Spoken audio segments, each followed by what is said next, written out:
कभी बहुत गुस्सा आ जाता है लाइफ में, किसी बंदे के ऊपर, बंदी के ऊपर, आता है नहीं आता है? हद से ज्यादा गुस्सा। अब जितना आप उसके पर्सन के बारे में सोचते रहोगे तो जो हुआ वो याद आता रहेगा, जितना उसको रिपीट करते रहोगे गुस्सा बढ़ता जाएगा, हार्ट बीट तेज होती चली जाएगी, कुछ करने का मन करेगा। ऐसा होता है नहीं होता है? वो गुस्सा बाहर निकलने के लिए तड़पेगा। उस वक्त क्या करो? गुरु मंत्र देता हूं आप लोगों को। रात को सोने से पहले मन में सिर्फ ये बोलना शुरू कर दो, पेशेंस पेशेंस पेशेंस पेशेंस। जब तक नींद ना आ जाए, सुबह उठोगे सब सही होगा।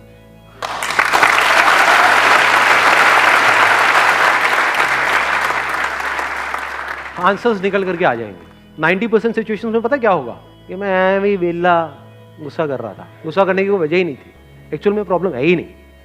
90% केसेस में प्रॉब्लम होती नहीं है, मिसअंडरस्टैंडिंग्स होती है। क्योंकि अगर एक्चुअल में प्रॉब्लम होती तो आप और वो जो बंदा है वो अलग हो जाते। 2-4 दिन बाद सब नॉर्मल कैसे हो जाता है? कभी सोचा है ये सब बातों के बारे में? फॉर एग्जाम्पल, आपकी और आपके माँ बाप की कोई बहुत बड़ी लड़ाई हो गई, 2-3 दिन तक तो ऐसा लग रहा है कि अब तो पता नहीं क्या होने वाला है। उसके 3 दिन बाद क्या होता है? हैप्पी बर्थडे बेटा, ले केक खा ले। सब सही नहीं हो जाता एकदम से। इसका मतलब क्या था? एक्चुअल में कोई प्रॉब्लम थी ही नहीं। एक्चुअल में होती तो ठीक कैसे होती? समझे? छोटी मोटी मिसअंडरस्टैंडिंग्स थी, आपने कुछ समझा, उन्होंने कुछ समझा, थोड़ा समझने में कमी थी। बहुत बार ऐसा भी होता है कि प्रॉब्लम होती है, लेकिन जो कुछ आपको बड़ा करना है ना लाइफ में, अब ये छोटी मोटी प्रॉब्लम है, तो छोटी मोटी प्रॉब्लम की वजह से आपको छोटी मोटी लड़ाइयां करनी पड़ेगी। लेकिन ये लड़ाइयां आपका बहुत टाइम खा जाएगी और आपका बहुत माइंड खा जाएगी। तो आप कहते हो छोड़ यार, मेरे को इन छोटी मोटी लड़ाइयों में पड़ना ही नहीं है। लड़ाई भी चूज करनी होती है जी, विद पेशेंस, क्योंकि जिससे लड़ोगे उसी लेवल पे आप आ जाओगे। कहते हैं never fight with the pig, you will get dirty and the pig will love it. तो हर एक से नहीं लड़ना होता है। लड़ना ही है तो किसी बड़े गोल को अचीव करने के लिए लड़ो ना। लड़ना ही है तो अपने आप से लड़ो ना, दम है तो। जो घटिया लोग होते हैं वो अपने से कमजोरों से लड़ते हैं, और जो बेवकूफ लोग होते हैं वो अपने से ताकतवर लोगों से लड़ने लग जाते हैं। जो समझदार लोग होते हैं वो किसी से नहीं लड़ते हैं। मैं आपको एक और मजेदार बात बताता हूं। ये पेशेंस आता कहां से है? ये समझदारी से आता है। समझदारी मतलब क्या? रियलिटी को एज इट इज देख लेना। क्या इस दुनिया में सब कुछ टेम्पररी है या नहीं है? ये कोई मेरा बिलीफ है या रियलिटी है? इस रियलिटी को देख लेना समझदारी है। इस समझदारी से पेशेंस आता है। मतलब क्या?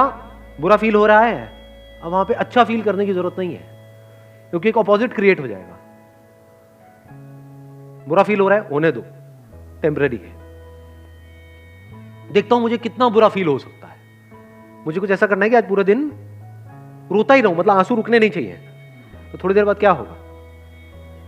आप कोशिश करोगे बुरा फील करने की, होना बंद हो जाएगा। समझ गए? अब आप क्या कर रहे हो? खुद को कॉन्कर कर रहे हो।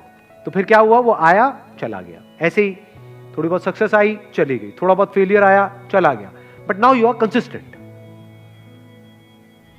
बिकॉज अब कुछ भी होता है जो दुनिया की नजर में बहुत बड़ा भी हो सकता है और बहुत ही छोटा भी हो सकता है, आपको कोई फर्क नहीं पड़ता।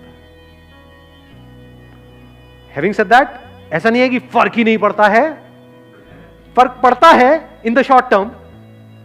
बिल्कुल ऐसा है जैसे अगर हाथ पे कुछ गर्म लगेगा तो हाथ जलेगा ना, बट अगर आपके अंदर पेशेंस है, ठीक है जल गया, कितने दिन तक रहेगा? 2 दिन, 4 दिन, 5 हफ्ता, ठीक है हफ्ता रहने दो। अब वहां पे आप रोने लग जाओ बैठ करके, तो गरम तो लगा लेकिन जला क्यों? तो पागल हो। और अभी आप हंस रहे हो, यही पागलपंती करते हो आप सुबह से रात तक। अरे भाई ब्रेकअप होगा तो बुरा लगेगा ना। अब ये सवाल नहीं होना चाहिए वहां पे कि मुझे बुरा ना लगे। बुरा लगेगा। Once you are attached to somebody, किसी के साथ में आप emotionally, physically, mentally, psychologically attached हो, एकदम से अलग हो जाओ, अरे हवा टाइट। बिल्कुल ऐसा है जैसे किसी ने आपकी बॉडी का कोई पार्ट काट दिया है, तो उस वक्त क्या चाहिए? पेशेंस चाहिए। What you can do is, रात को सोने से पहले 5-10 मिनट के लिए, जब तक नींद ना आ जाए, patience patience patience patience patience. अब आप आराम से आ गए। अब अगले दिन जो भी आपको करना है, फॉर एग्जांपल किसी इंटरव्यू के लिए जाना है, तो आप उसके लिए तैयार हो। किसी एग्जामिनेशन के लिए आना है, उसके लिए तैयार हो। कोई बहुत बड़ा दिन है, कोई बहुत बड़ी मीटिंग होने वाली है, कोई बहुत बड़ा कोलैबोरेशन होने वाला है, उसके लिए आप तैयार हो। ठीक है, कोई बहुत बड़ा ब्रेकअप होने वाला है, उसके लिए आप तैयार हो।